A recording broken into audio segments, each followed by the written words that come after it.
Move on to other matters. There was news that MTN and Vodafone have received free spectrum for 3 months because of the pandemic, because of the pressure on these two service providers.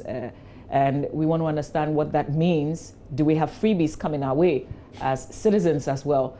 So we decided to touch base with the CEO of the Chamber of Telecommunications, Mr. Kenashigbe, is joining us for a conversation on the back of this.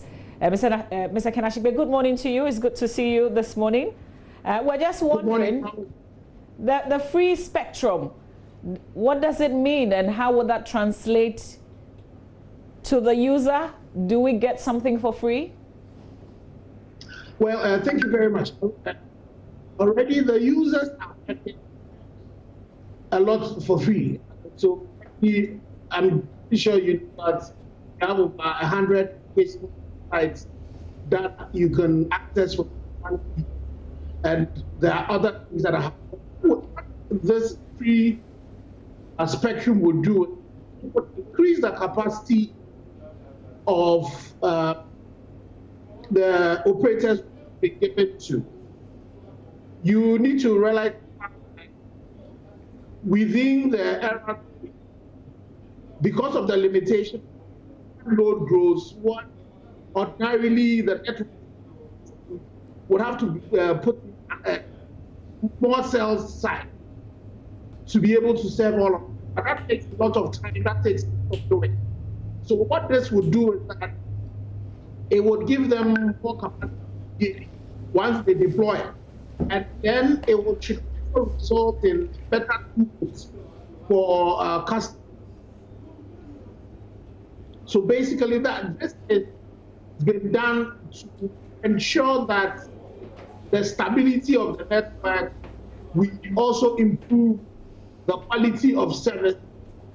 The jams that Mr. spoke about that has been from the road onto online, it would be able to better handle that.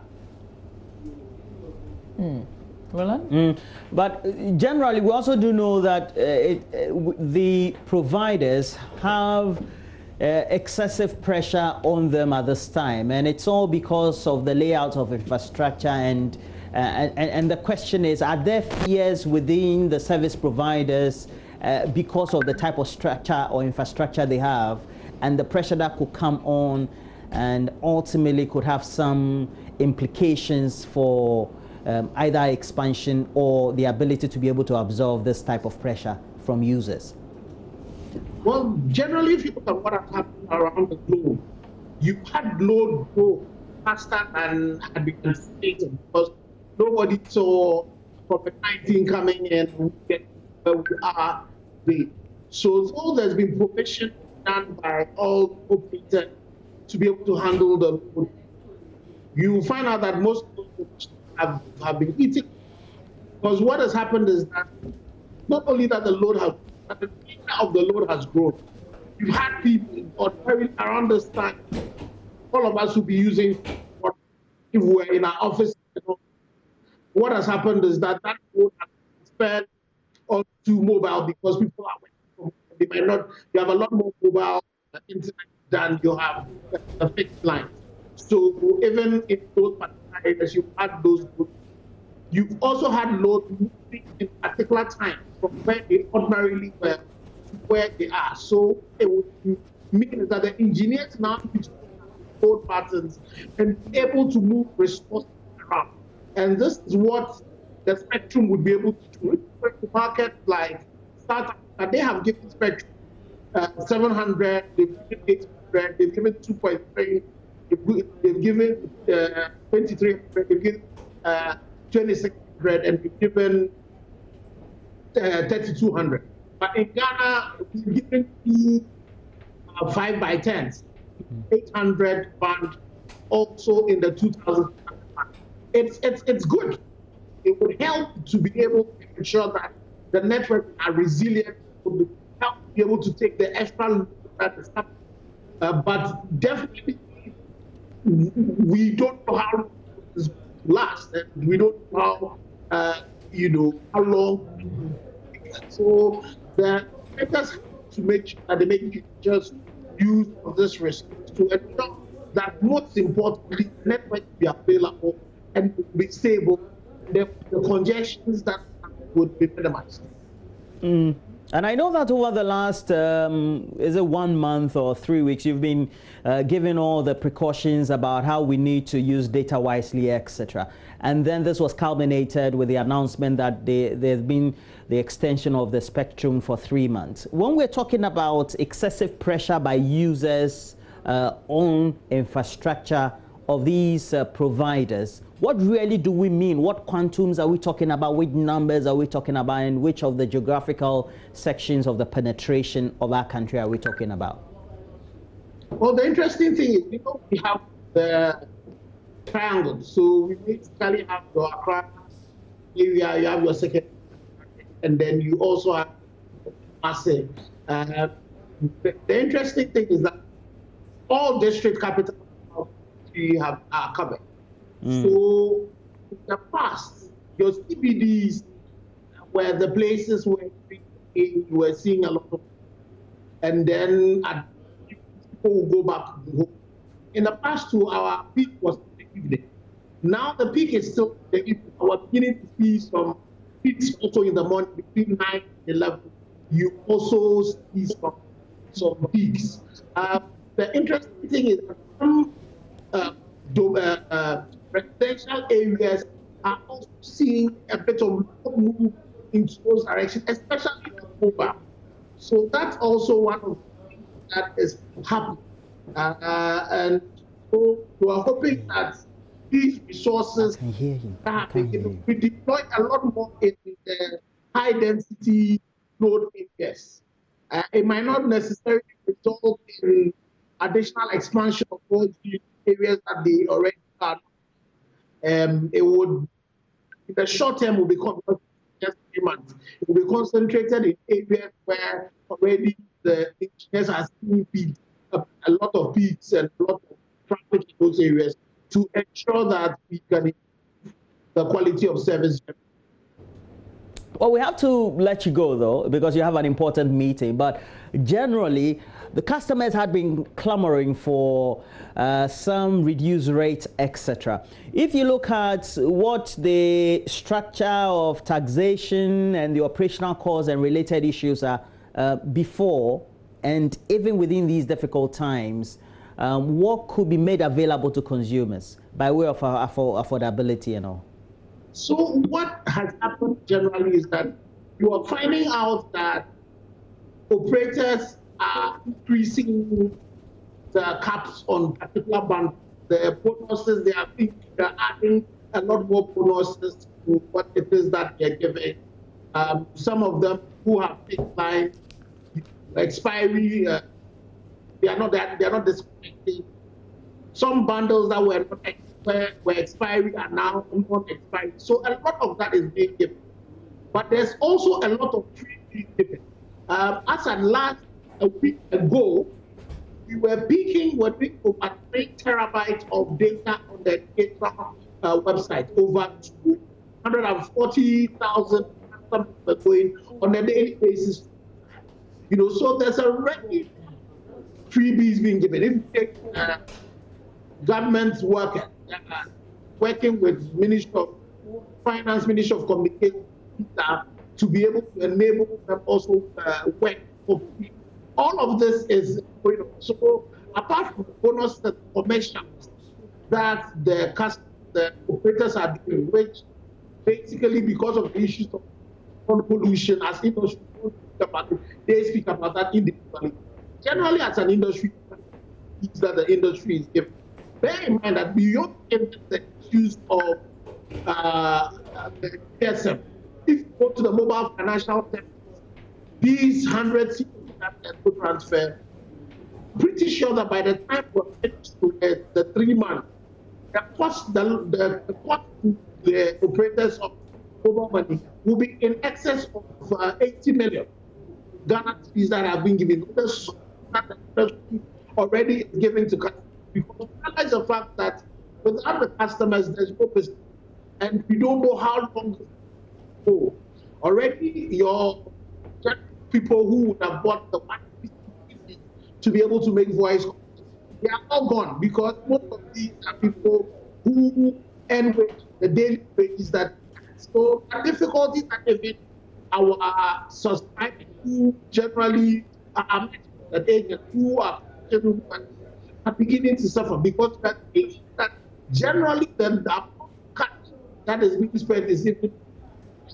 So we need to be careful in the bit of making internet affordable, not to compromise stability and the availability of the network. That is why we're targeting the free people to critical areas like education, like access to services, like access to work, so that you don't then end up providing data that all people use it for what Netflix and what you.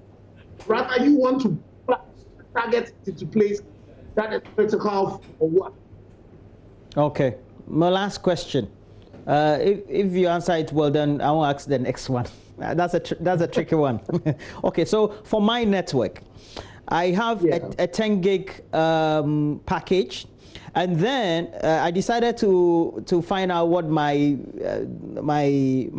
bandwidth or my data package was. So I went to look at it, and then they said they gave me the 10 plus 7 gig for nights in 2 smooch monthly package. That's for my network, and I use Vodafone. So I'm wondering, this 7 gig I have to use in the night. I sleep in the night. What am I supposed to use that for? If you know that you want to give me freebies, or you want to make it easier for me to be able to enjoy your service, this 7 gig for night, I don't understand as a customer in these times. Well, the good thing is that you have the freedom to choose whatever packages you. The reason why you find out that bonuses are moved to the time, it's all managing the load. Okay. Because if you were giving the bonuses at the time at the peak, you might not even be able to, because everybody would aggregate at that particular time. So what they're doing is that the networks are provisioned 24 hours. So that might be a good time for you to do your video call.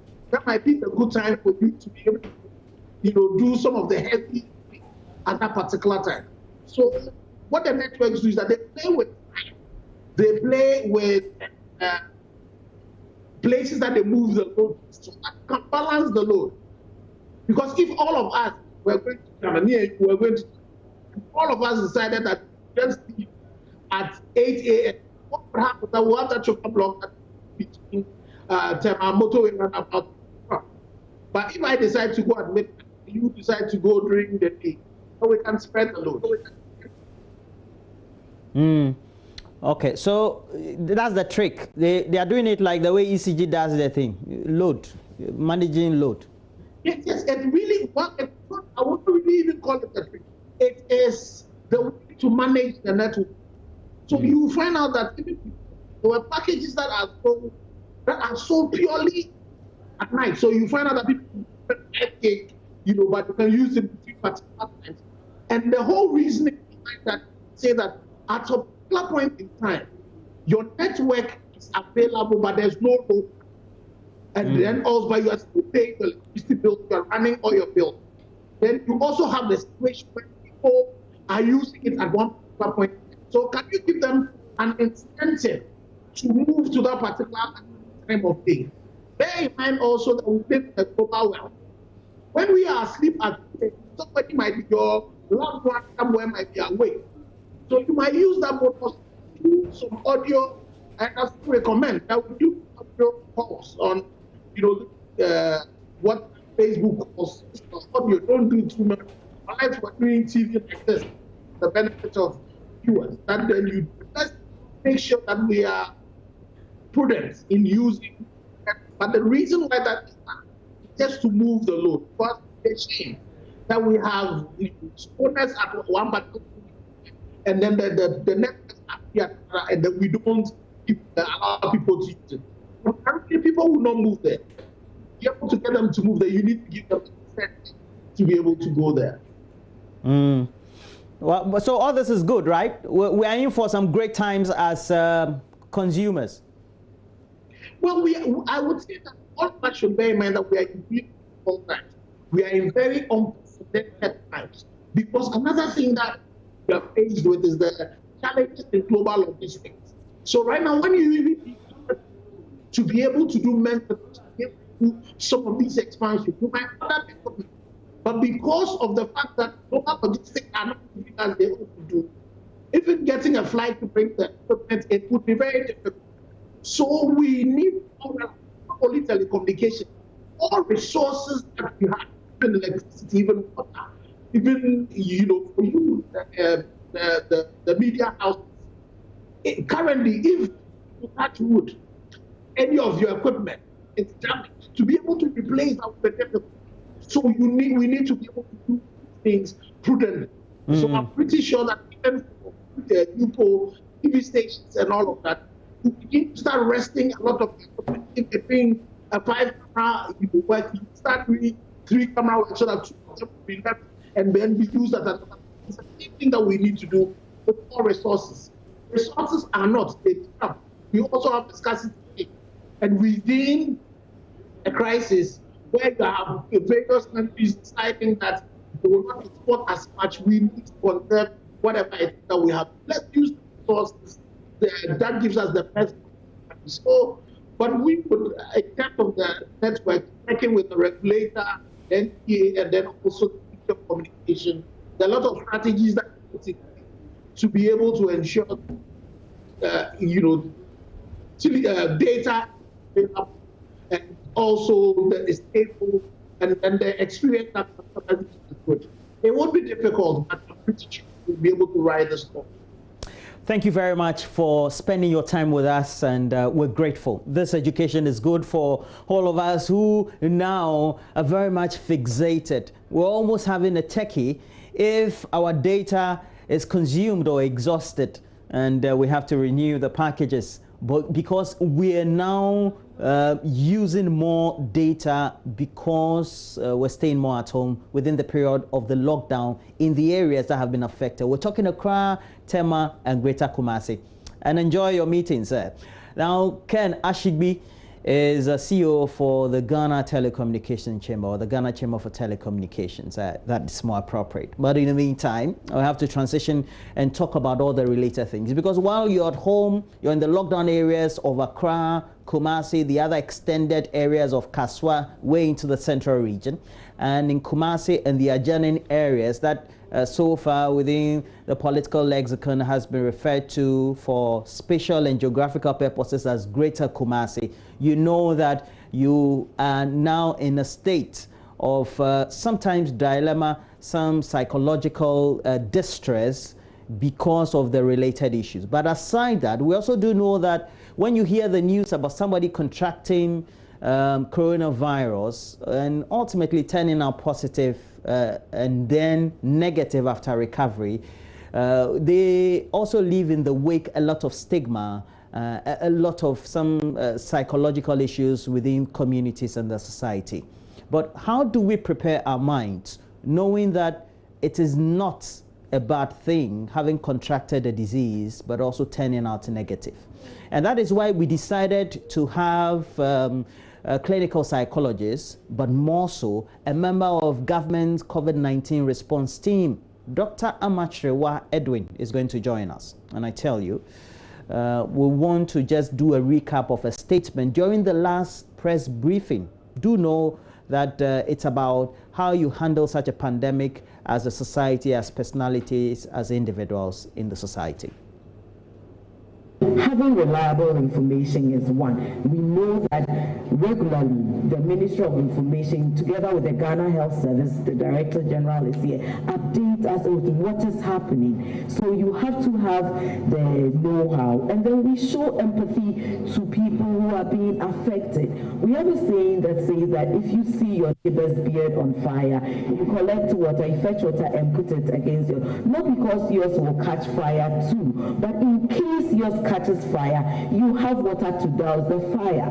We have community spread. We never know who is going to get it. So let's be empathetic to those who have it, so that when you have it, the same way you treat others, you will get the support. But if you stigmatize others, next time it might be you. We also need to understand the disease, and that's why I'm so happy about the education that is being done in various languages. And then we should adopt practical measures that work. But in terms of the bigger picture for all of us, I'm going to talk about 3 things that we can do. Words matter, so we'll first look at the do's and don'ts of stigma. Then do your part. We are all involved, so we all have to do our part, and I'll give a few communication tips to the media. So what are the do's and don'ts? Let's look at some of them. Talk about people who have COVID-19. Don't talk about COVID-19 case.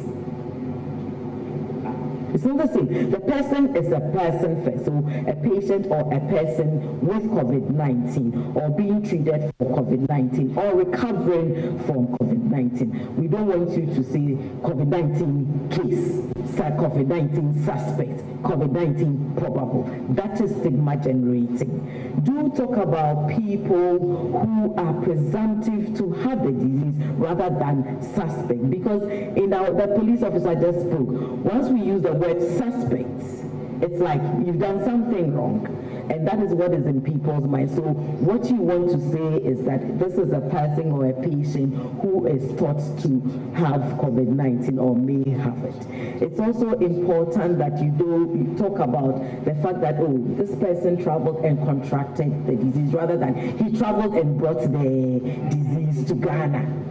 One of the things the media will do, they go so much always looking for case 0, the index case, and tracing them. Why is that so important? It is here. We need to look at how we can manage it. It's very important that you don't talk about people infecting others. Super spreaders. It's a word that is bundled often. But once you identify a person or a group of people as super spreaders, you are stigmatizing the whole community, not just the person.